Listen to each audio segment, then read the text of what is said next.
টেকসই ও ন্যায্য জ্বালানি রূপান্তরের জন্য ৭০টি সংগঠনের সমন্বয়ে আত্মপ্রকাশ করল জেটনেট বিডি।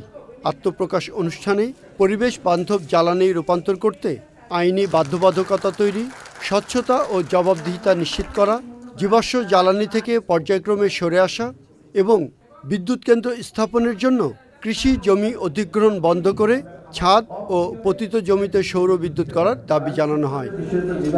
মত বিনিময় সভায় পরিবেশ ও জলবায়ু বিশেষজ্ঞরা বলেন, সরকারিভাবে অবহেলা করা হয়েছে বলে নবায়নযোগ্য জ্বালানির প্রসার হয়নি। বছরে $500 মিলিয়ন এর সাশ্রয় হতো আমরা যদি এই সোলারগুলোকে এই সময় ব্যবহার করতে পারতাম। সব তেলভিত্তিক বিদ্যুৎ কেন্দ্র সরিয়ে দিব, ভেরি গুড।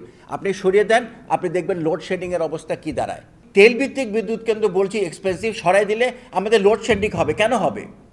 কারণ দুইটা কারণ আছে। একটা হচ্ছে আমাদের গ্যাস নাই, ঠিক আছে, নিজস্ব গ্যাস তো অবহেলা করেছি, ইম্পোর্ট করারও ক্ষমতা আমাদের নাই। রিভার্স অকশনের আগে ফার্স্ট স্টেপ হচ্ছে আমাদের প্রজেক্ট কস্টটা বেঞ্চমার্ক করতে হবে, কারণ আমরা জানিই না। ইনফ্যাক্ট আমরা জানি, বাট আমরা যখন নেগোসিয়েশনে যাই আমরা জানিই না আসলে আমার ক্যাপিটাল ইনভেস্টমেন্টটা কত, যে কারণেই ট্যারিফগুলো এরকম 11 সেন্ট বা আগে 17-18 সেন্ট পর্যন্ত ছিল, এখন অনেক কমে আসছে। আমরা যে 5,000 এবং 10,000 বলছি সেটা আসলে ওই জায়গা থেকে। আইপিএমপি ধরলে এটার পরিমাণ খুবই কম, এবং 2040 সালে গিয়ে আমরা দেখতে পাচ্ছি যে আইপিএমপি থেকে আমরা রিনিউয়েবল পাবো মাত্র অ্যারাউন্ড 8%।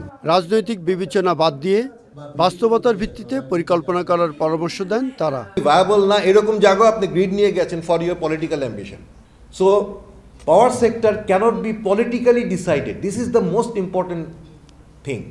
আমি এত সালের মধ্যে 30 সালের মধ্যে 40,000 মেগাওয়াট করব, ইনফ্লেটেড ডিমান্ড করে আমি 40,000 মেগাওয়াট করব, করে একের পর এক পাওয়ার প্ল্যান্ট খালি ঢুকাচ্ছি। উচ্চ মূল্যের জ্বালানি কিনে সেই জ্বালানি দিয়ে বিদ্যুৎ উৎপাদন করে সেটির সঙ্গে আবার জ্বালানি কিনতে না পারার কারণে আবার ক্যাপাসিটি চার্জ দিতে হচ্ছে, সেটির জন্য আবার সরকারকে ভর্তুকি করতে হচ্ছে। আবার জ্বালানি যেহেতু কেনা যাচ্ছে না পর্যাপ্ত, যতটুকু কেনা যাচ্ছে তার জন্য আবার ঋণ করা হচ্ছে, সেই ঋণের সুদ আবার বর্ধিত ঋণের সুদ আবার ফিরছে, এবং সেটা আমার আগামী দিনের জ্বালানি কেনার সক্ষমতা আবার কমিয়ে দিচ্ছে।